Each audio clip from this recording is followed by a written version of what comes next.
YaliniDream is coming to us from New York City, I believe it is, right? And is in residence this month as part of a residence organized by Sugi.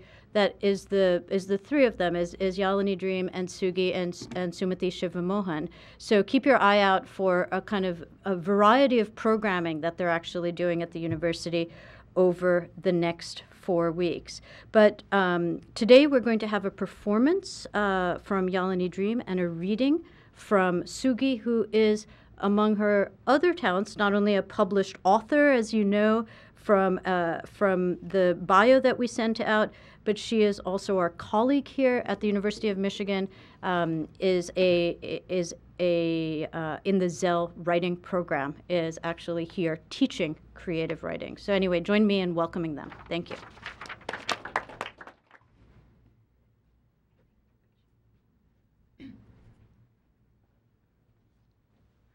So thank you, Sugi, and thank you all for coming in this cold. I don't know how y'all do it. I'm impressed thoroughly. So I want to reserve most of my time for performing, but I do have a lot of different ideas that I've been exploring and thinking about, so I wanted to share a little bit of those ideas with you before I performed. So one of the themes that I explore in my work is the legacy of war, intergenerational trauma, and healing. And then I'm also been influenced by an education scholar. She's also an indigenous activist, Eve Tuck, who talks about moving beyond the damaged narrative and telling stories of desire and the aspirations of community that also are accountable to violence and injustice, but move beyond this damaged narrative.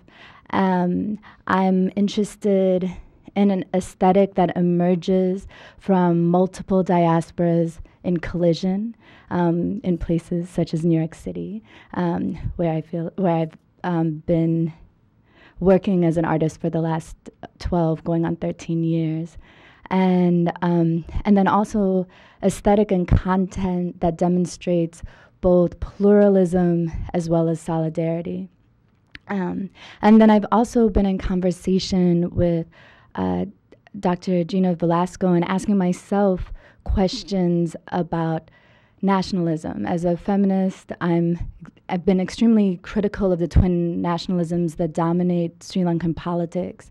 And as somebody who is a political activist and artist who has been raised in the diaspora, I've been heavily influenced by decolonial nationalist movements, such as the Black Power movement, as well as First Nations struggles, the early Yellow Power movement, and other Asian American movements.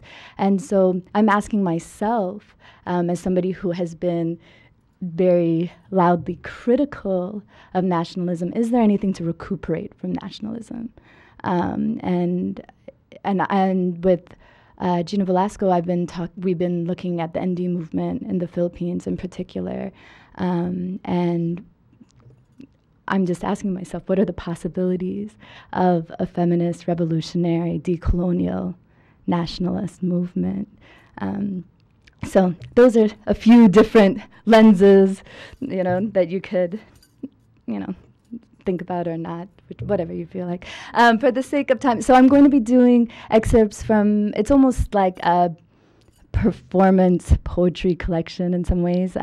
It's called Wounds Unkissed. For the sake of time, the first piece is actually just like sewn together excerpts that'll make a medley. But the new project that I'm working on, the beginnings of working on, is called To Kiss a Wound. And that's kind of the evolution, the next phase of this body of work.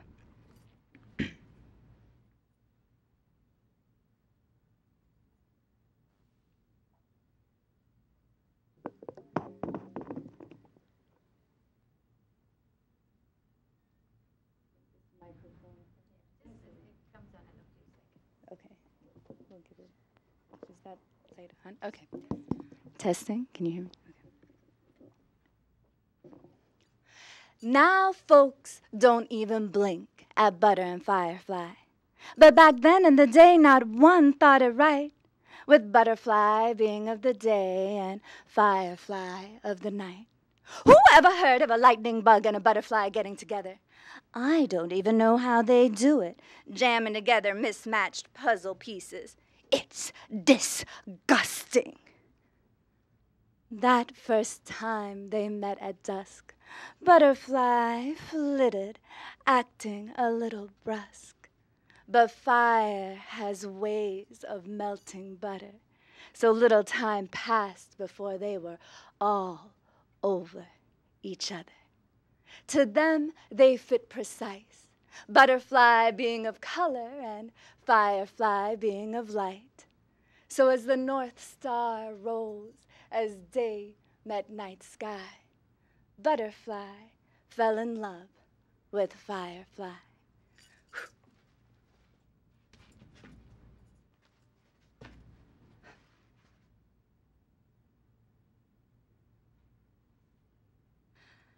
I was prepared for this. This is what she had to say, needed to at least try and change me, hurt me, scare me into changing. She wouldn't be a good mother if she didn't try.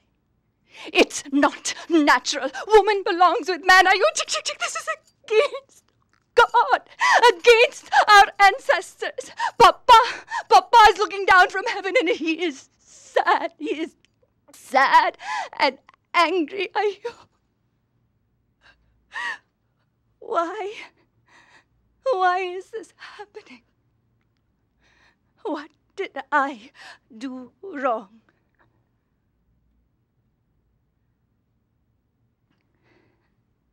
I stayed quiet. I had promised Papa in heaven no matter how much Amma screamed at me, I wouldn't scream at her. She had heard enough screaming. I listened to my heartbeat. Let the hurt-filled words slip off my skin. I prayed to Papa in heaven. Papa, do you think what I've done, who I am, is wrong? I haven't really betrayed you, have I? At night, my heart pounds in my chest. I can't sleep. You are hurting me, Ma.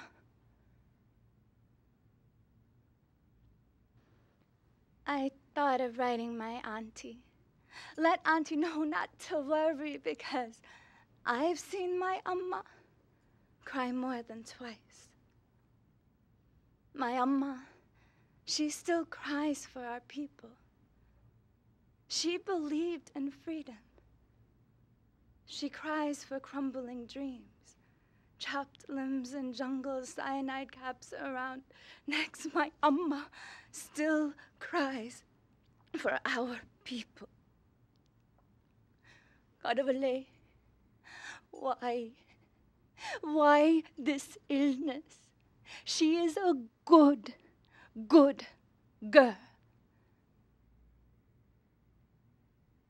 I have seen my Amma cry because even though chili plants will grow in clay flower pots, it is cold.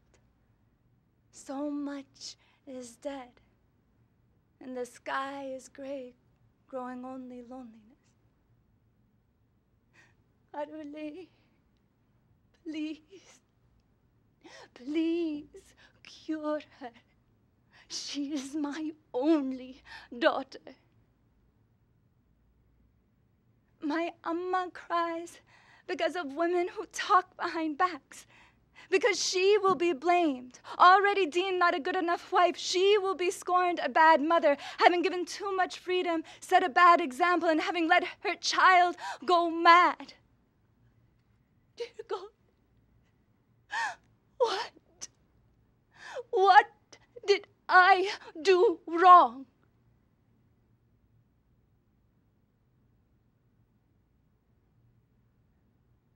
Amma, You didn't do anything wrong.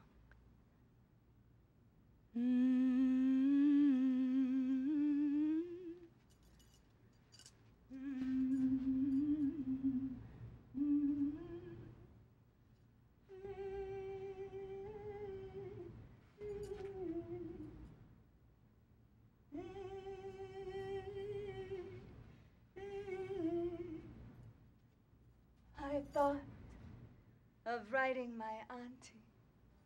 Let auntie know not to worry, because I've seen my amma cry more than twice.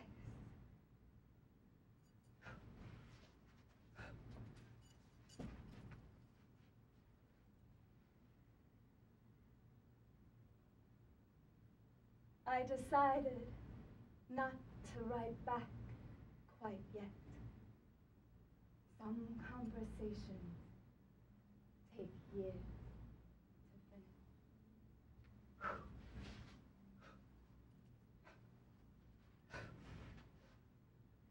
Lush rains, trees, where the road flooded with the people seeking safety was shelled. Flesh rains, trees, where the road flooded with the people seeking safety was shelled. The thick air and muddied red soil is unable to swallow the mounting bodies or muffle her screams as she is herded into a camp, split from her dying husband, trapped in a room with 30 more cries, fed food that pours out of her faster than the tears. She bathes under army men's open eyes, unable to leave,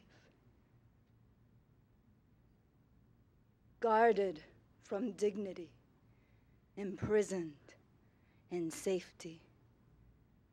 Flesh rains, trees, where the road flooded with the people seeking safety was shelled.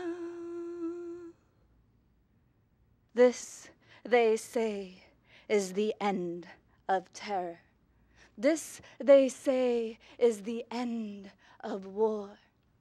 This, they say, is victory. In desperation, the cruel become crueler, the monstrous more monstrous, and each uses the other's evil to justify their own. Thank you.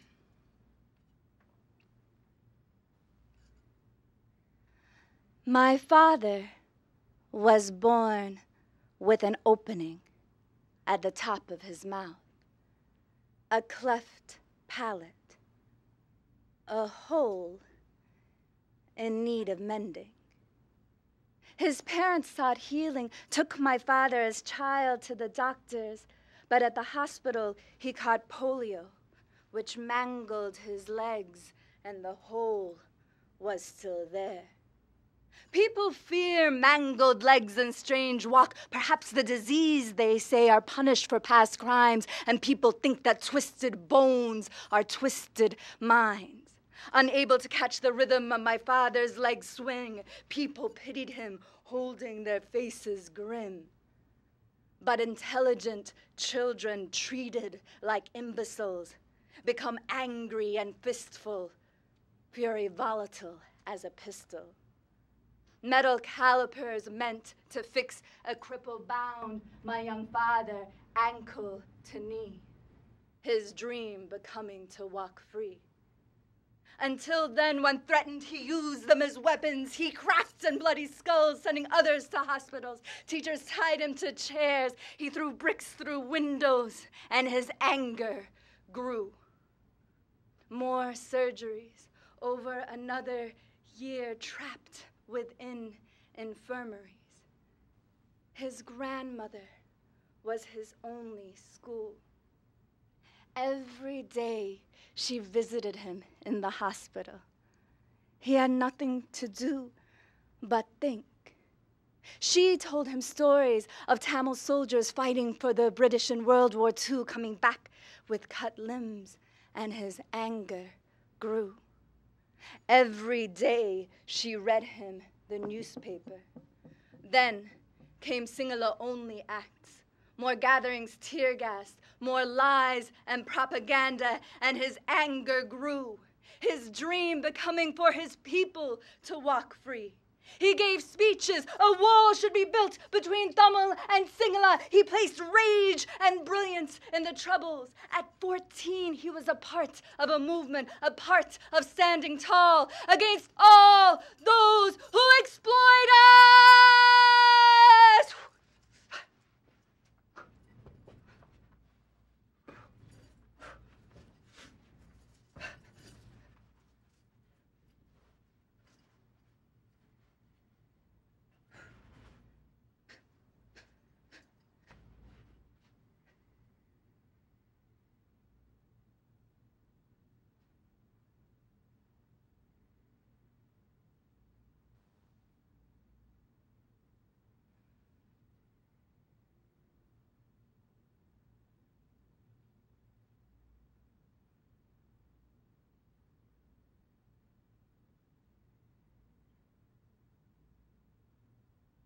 He didn't know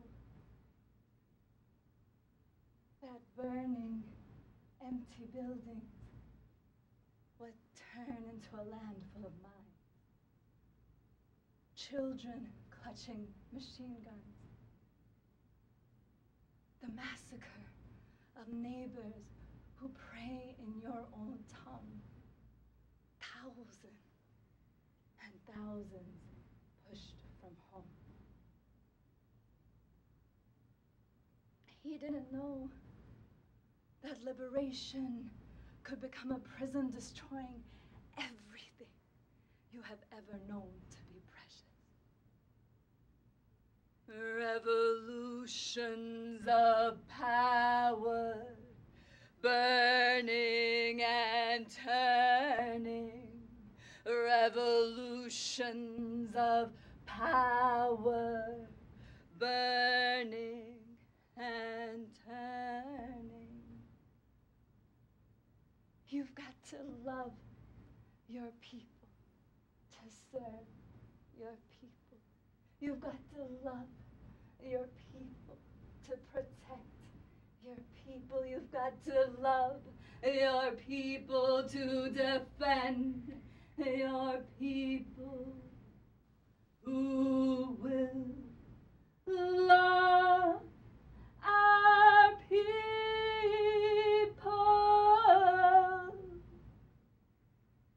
Who will love our people?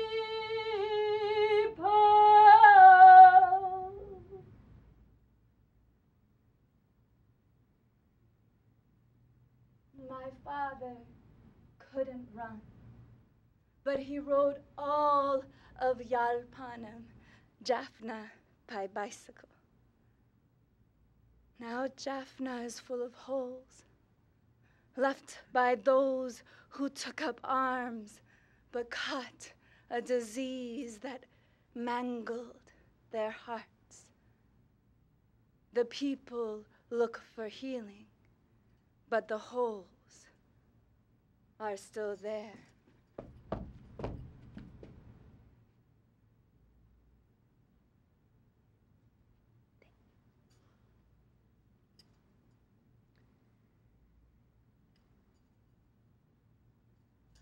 Once upon a time, there was a little girl who lived in a beautiful but dangerous world.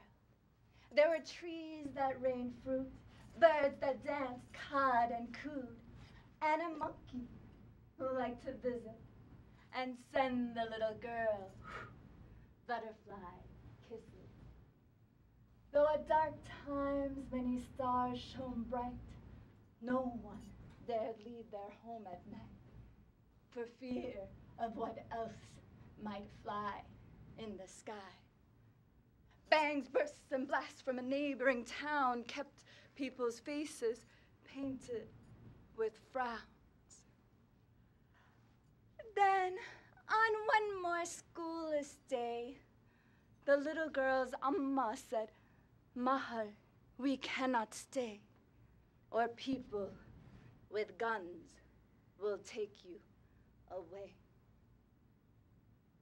Koranga kutam kandane, kandane, kandane. Koranga kutam kandane, kulenda ekaname. As the little girl packed, she felt sadness grow. The monkey spied scheming and jumped in with her clothes.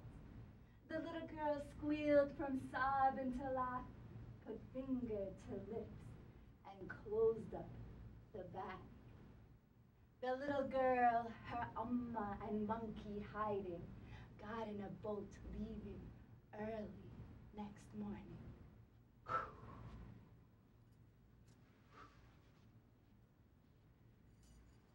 Salt water rose, rippled, and curled, carrying them towards a different new world.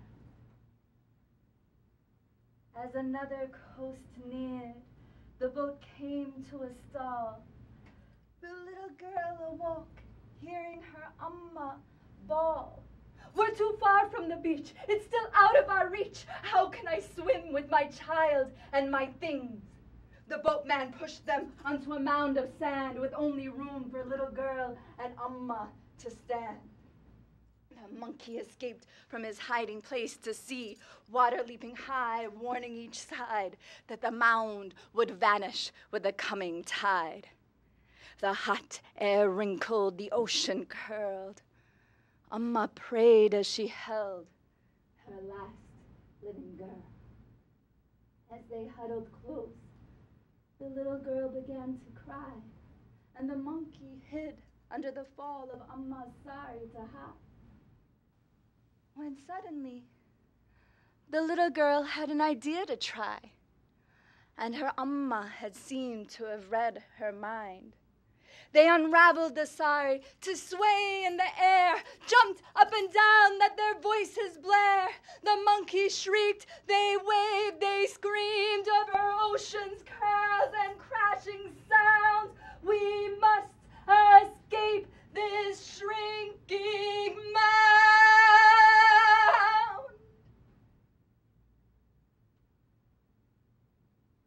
They conjured all their power and were finally found. Years later, the little girl will remember her strife, knowing no matter the danger, she can survive. When others plot against her dignity, she will speak the story of how she faced the sea with her amma and monkey to become a refugee. Thank you.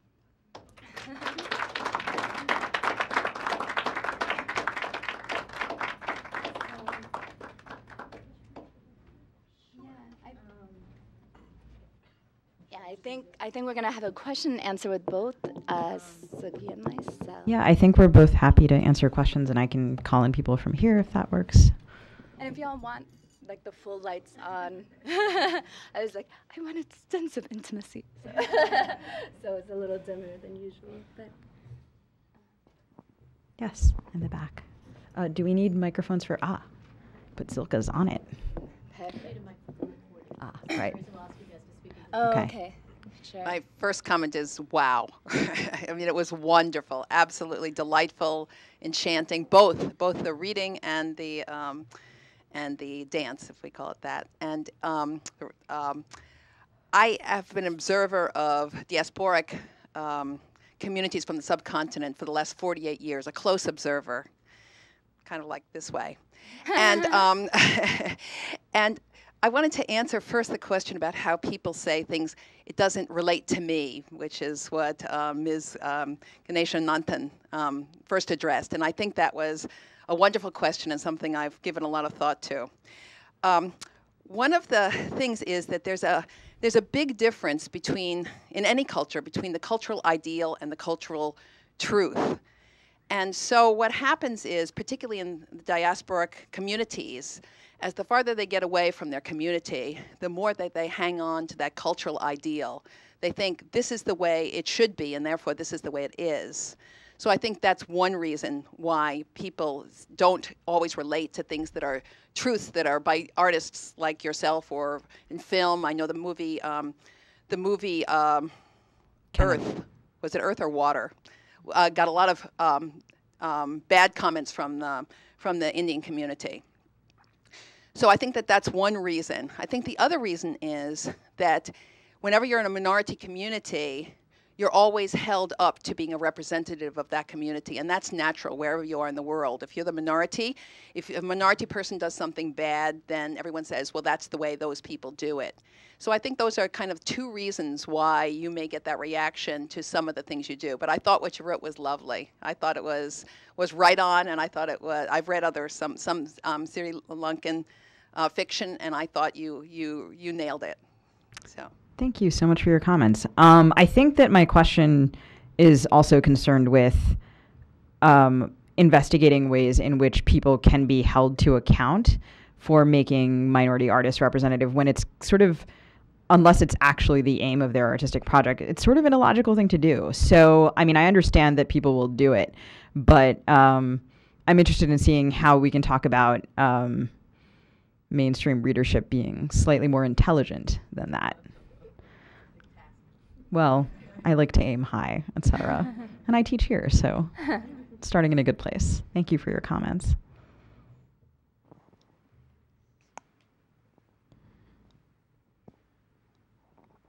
Anything that you're sitting with or that struck you, images from either the reading or from the performance? Yeah.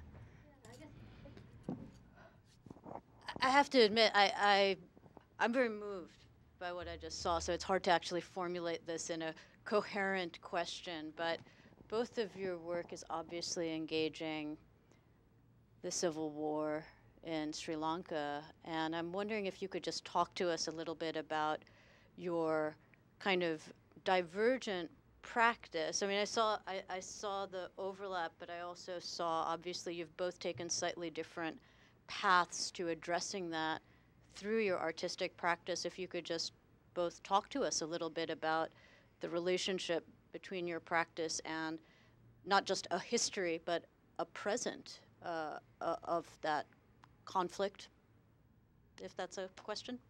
Sure. Would you like to? Yeah, sure. I mean, I definitely I write for performance, and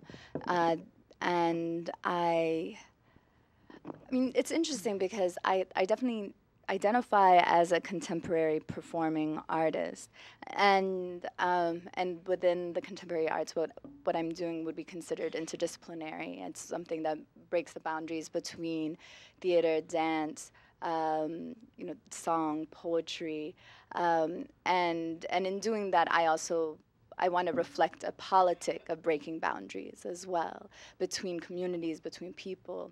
But then I think it's also interesting because I think Sri Lanka itself has a very long dance, theater, storytelling background, and it's actually very natural to dance and tell and sing a story with music. So in some ways it's just a contemporary take on a long established tradition.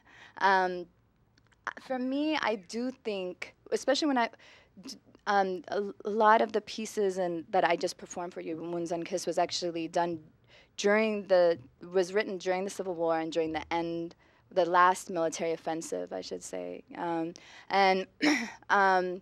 think that during that period, and for artists to, there was some, in some ways, like a solitary feeling of being critical of the state as well as the LTTE during that period. And so in some ways, even though I collaborate with musicians and so many people as a writer, I was the solo writer in that sense. And I felt like performing solo as a woman on stage, perhaps with other musicians supporting that, was also reflective of that time period, of what it means to break that silence, to stand and to. The diaspora at that time was extremely nationalistic, and there was very little room, because the idea was that we have to support the Tigers because the state is so horrible and this is our only avenue. And so if you're going to speak out against them, then we really don't want your voice present. With To Kiss a Wound, it's really important for me to deepen my collaboration, and for me, it's really important to me to demonstrate pluralism and solidarity between multiple communities. And it's intentional for me when I say who will love our peoples versus my people. Originally, that piece was who will love my people. And then I made a conscious choice to change that to our peoples, because I participate in many different communities, and I'm in solidarity with many different communities. And Sri Lanka itself is full of many different communities. And so I feel like that my aesthetic is very much one. It is intentional, I guess. You know, it is something that obviously emerges from my skill set and my body and my interest and my passion, and it is also a response to a political climate. And I think that it is extremely important to also embody a politic as well. So.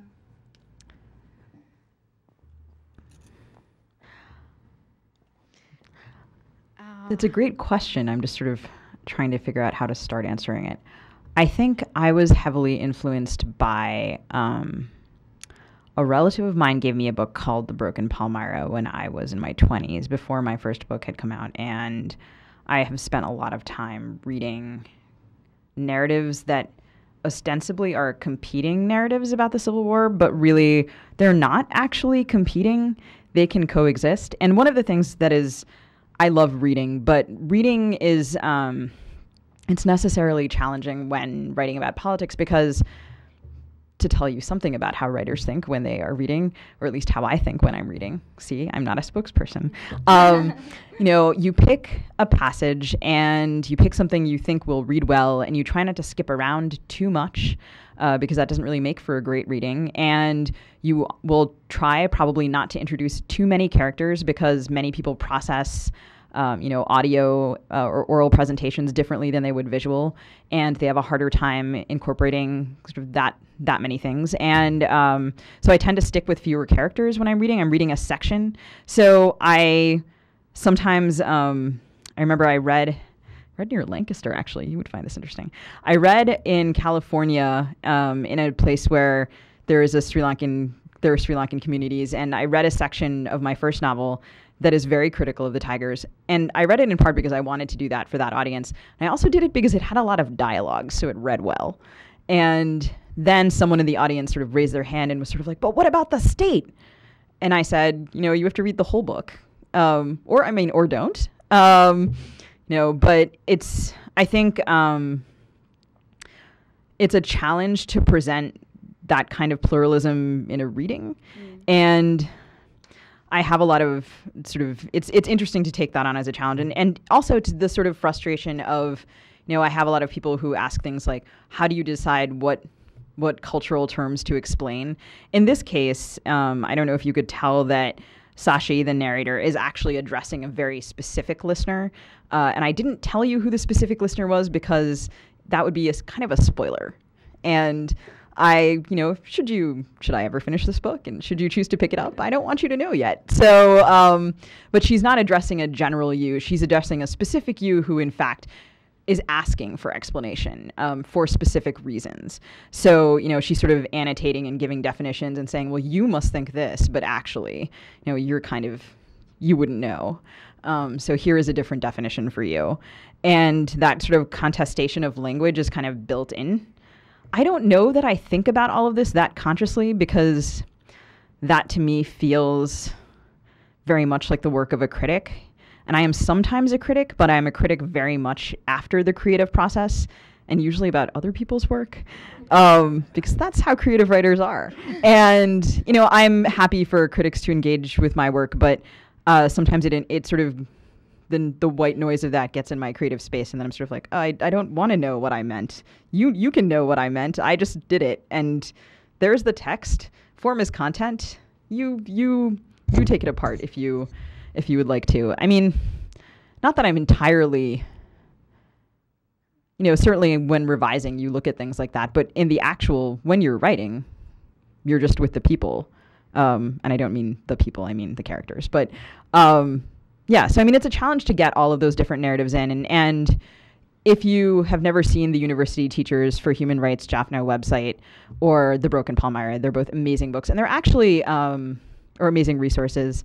They have acknowledged so many individual narratives that it's kind of stunning, because the people who have worked for that group for the longest time have been often people, I mean, there are two primary people, one of whom was in hiding for a very long time, and they're not human rights professionals, and they managed to source fairly transparently an enormous amount of information relating to human rights violations committed by a number of parties.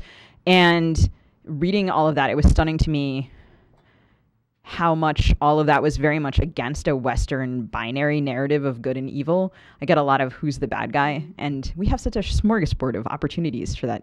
There's so many answers I could provide. Who's the good guy? Fewer answers available. University Teachers for Human Rights Jaffna are very much in the camp of the good guys for me. So if you haven't seen those resources and you're interested, they're pretty stunning storytellers themselves.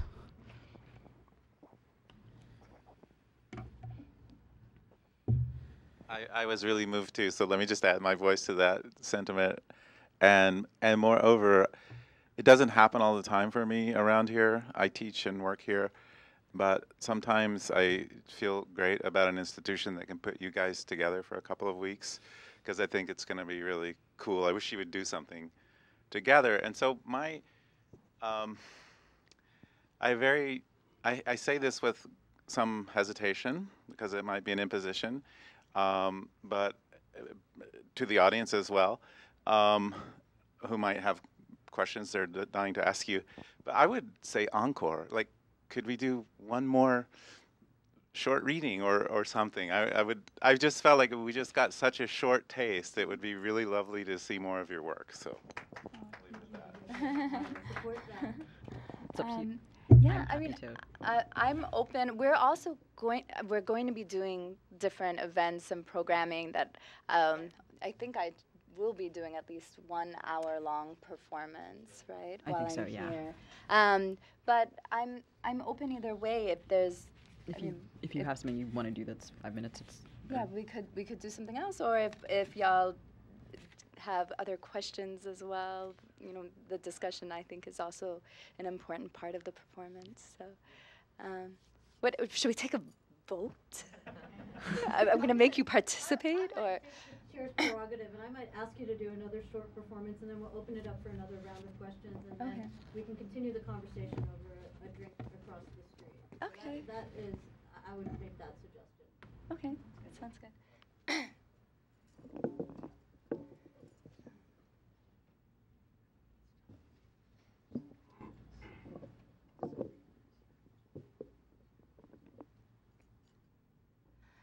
If every raised hand was a tender call, each roar from the sky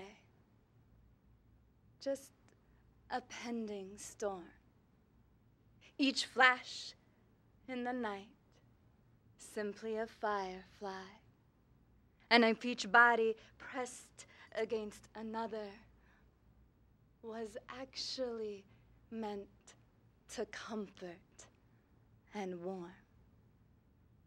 If this world was absent of violence and war, perhaps we'd think of fear as a delicious thing that tickles the breastbones from within, like the flutter that comes before breath turns to song, or the quickening beats of a heart slowly falling in love.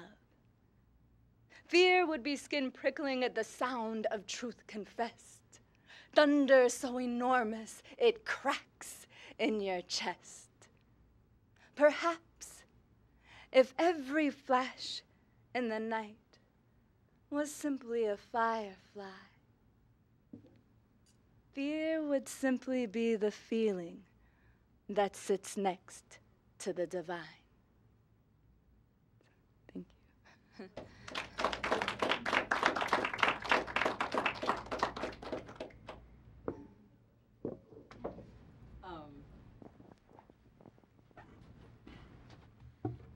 Thanks, Will. I should say that we actually, I think, are going to hopefully manage to do some more stuff together over the course of the month here. So I'm looking forward to that very much. I first saw Yalini perform in New York and also could not talk after. So I'm going to read you, I think, the thing that I skipped. But my pages are slightly out of order. So, here we go. We were with the body.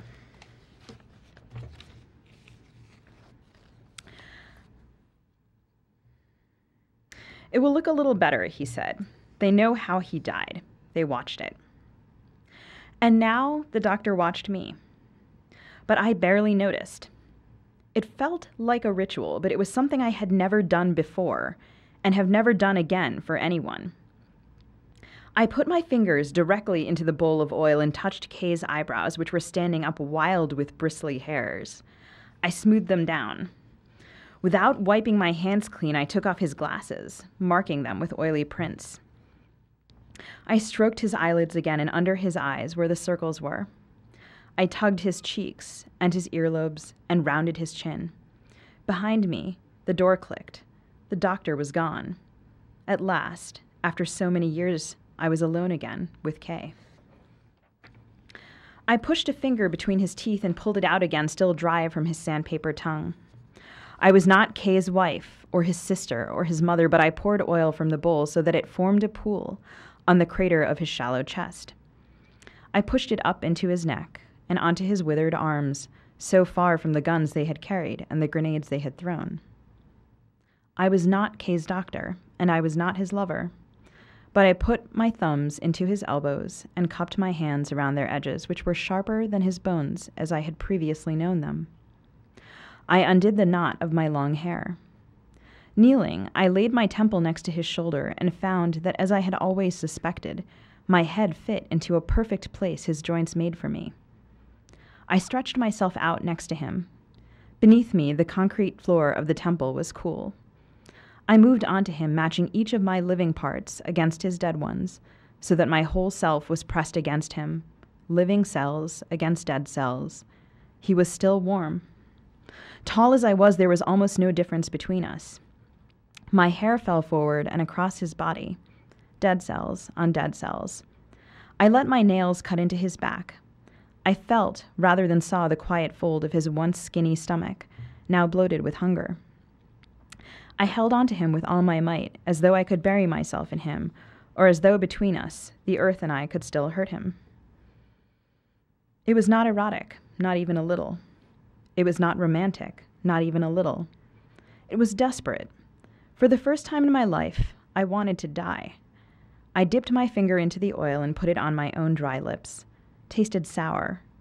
I wanted to soak into him to fill up each crevice and hollow bone, so I kissed him with that flammable mouth. But even with the oil, it was a chaste, paper-lipped kiss that came too late. Pushing myself up, I found that my sari was drenched in the oil I had placed on his body to give it the appearance of life. The scars on his stomach, which had been barely visible before, shone brightly, pushed into sharp relief by the edema of his fast. They were the scars of a battle he had fought in May in Vadamarachi, where he had been badly wounded. My hands mapped the damage, and finally I touched my friend, no longer my patient. The marks began on his right side and traveled above his navel, ending on the left side of his rib cage. Doctors had removed parts of his liver and intestines. He had nearly died, and in defiance of the code of the movement, I had wept then as I could not now. The scars reminded me that no matter what was done to Kay's body, the crowd had already seen things as the tigers wished them to be seen. The scars would be covered up. He would be anointed with more oil and garlanded. He would be marked with sweet ash and saffron paste and kungumam, the red powder. His body would move through the streets and villages of Jaffna like the statue of a god, and no one would dare to say that he had never been a believer in true nonviolence. They would say that he was greater than Gandhi, and he was not. Only my hands had on them the detritus of his skin. I rose from Kay's body. I'll stop there. Thank you.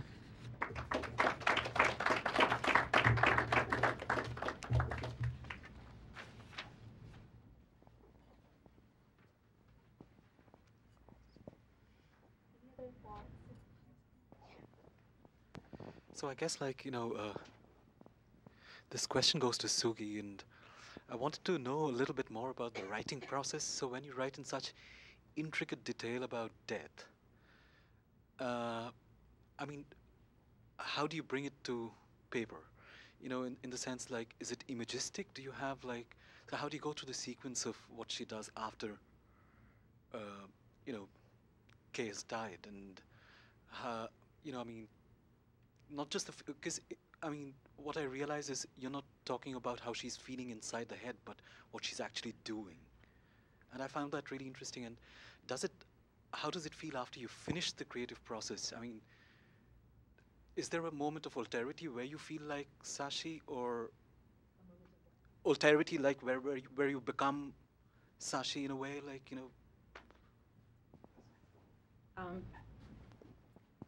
I guess, thank you so much for the question.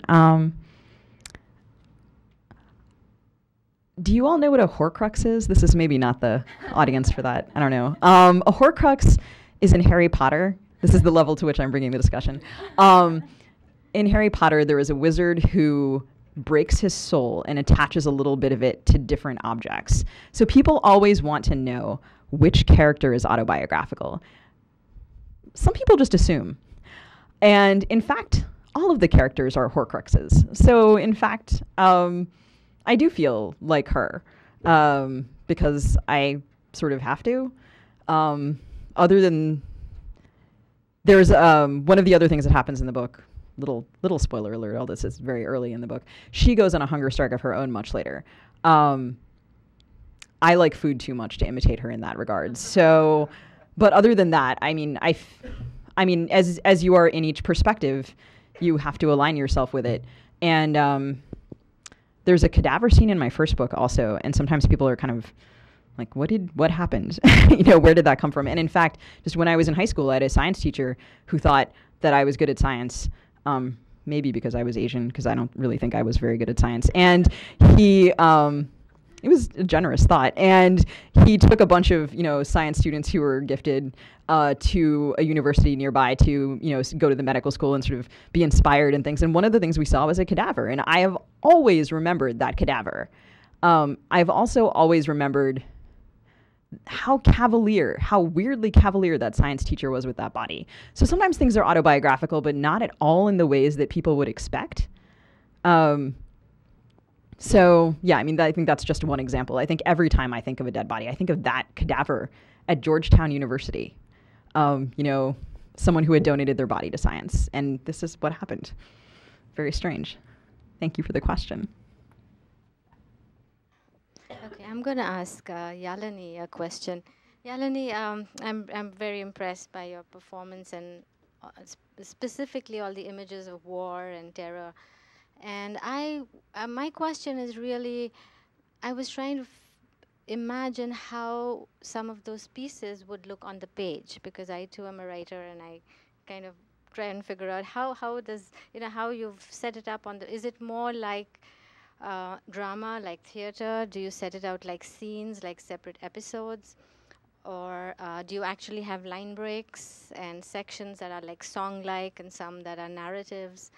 Or are they, several things made into this larger work? So I would love to know how you do that.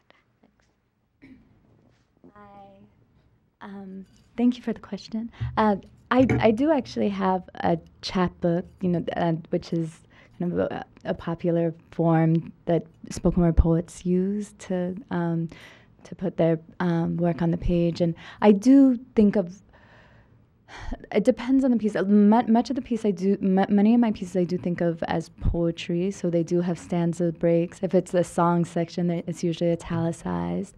I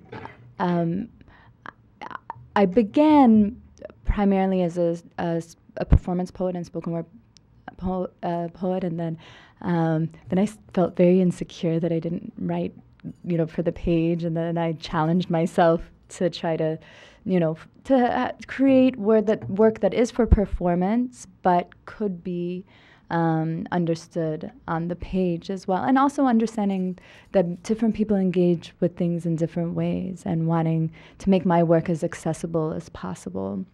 And if somebody can't hear the work, then they can read it, right?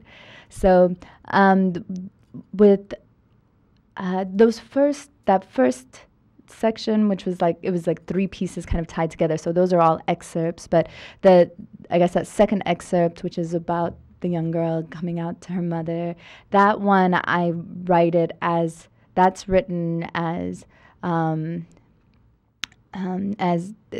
dramatic writing, so it's written, for as you would look at a play. But then there's certain sections that are also broken into stanzas. So it still says, like, this is the Amma's lines.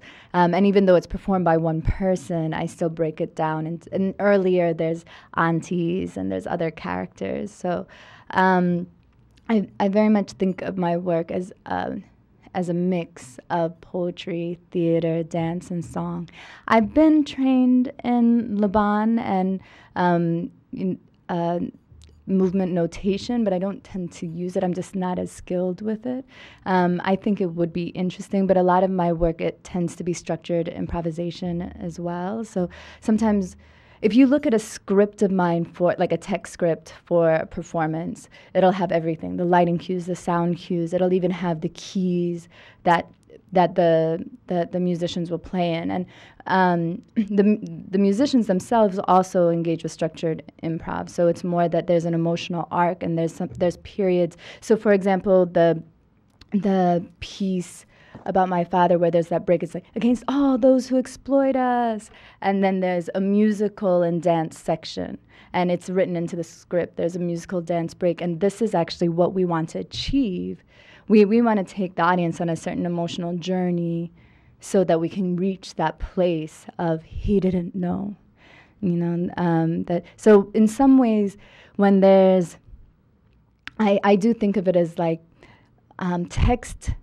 verbal text may not be able to, the written word or verbal text may not be able to carry us to the certain place, but an emotional impulse, movement also serves as a text, I guess, in my work. So you will see in those scripts, like, this is a musical section, this is what's going to happen. And we usually, honestly, like, we break down the keys mostly out of practicality. If we just, I work with so many different musicians, and they bring a different aesthetic and sound, and depending on what happens, but I sing within a certain range, and it's just easier sometimes to be like, okay, this piece is going to be in D, and then we're going to change, and maybe we'll change from major to minor for for emotional.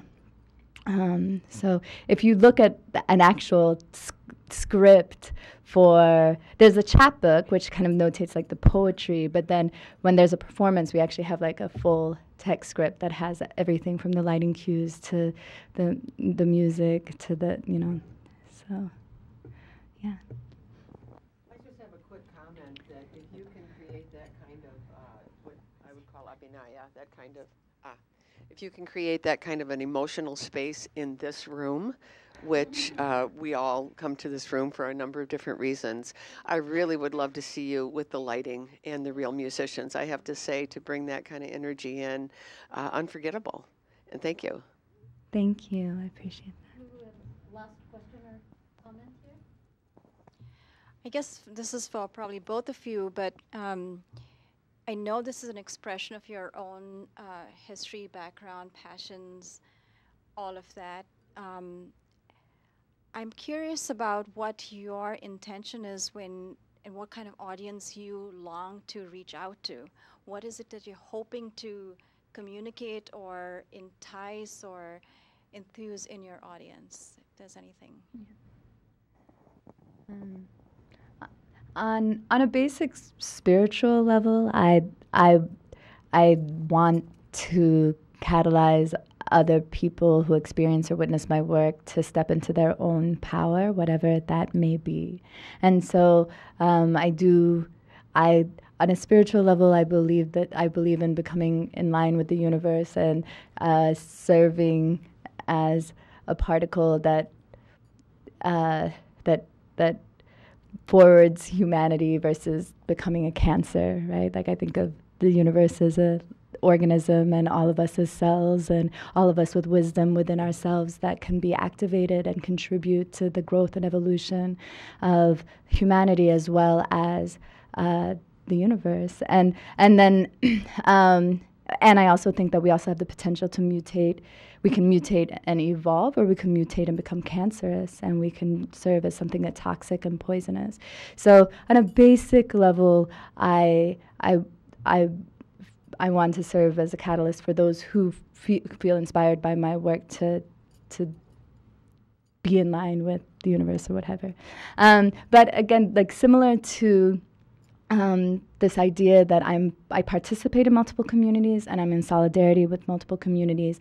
I also see that my audience is multiple communities. I think there's a need within the Sri Lankan Tamil diaspora for the kind of work that Sugi, myself, and Sumati are doing, and to be exposed to it. I think there have been difficulties sometimes in gaining visibility and carving out that space, and not just within the diaspora, but especially within Sri Lanka itself. There's many forces that narrow that space for dialogue, and so I think there's an extreme need within our communities for these stories, and I think that it has potential to catalyze something really beautiful and powerful within multiple Sri Lankan communities, and I think there's so many rich stories, and Sri Lanka is such a creative, artistic place, and Jaffna itself is known for its music, and there's so many things that that is a rich culture that is waiting to be unearthed through a contemporary lens. And at the same time, I participate in many people of color, queer people of color, feminists of color spaces, and I'm greatly influenced by other, as I had said before, other decolonial nationalist movements, and I feel that my work also is something that goes beyond a Sri Lankan context and that speaks to many different people. I think the aesthetics, when I started off, I wanted to engage younger audiences. That was my concern, and spoken word poetry and hip hop were huge influences, and they are young art forms in many ways, and they appeal to younger audiences. But I've discovered as I've gotten older that my work can speak to intergenerational audiences, from children. That last piece I performed for children. and then as well as elders. And then as I use movement more, it can also go, I think my work allows to go beyond an English-speaking audience. And really that's where I see myself in the next 10 years, is thinking about how can I, create work that's not gonna serve as this colonial, like you have to know English in order to understand my work, that can really speak to multiple audiences who engage in multiple languages. So, and Sugi, if you have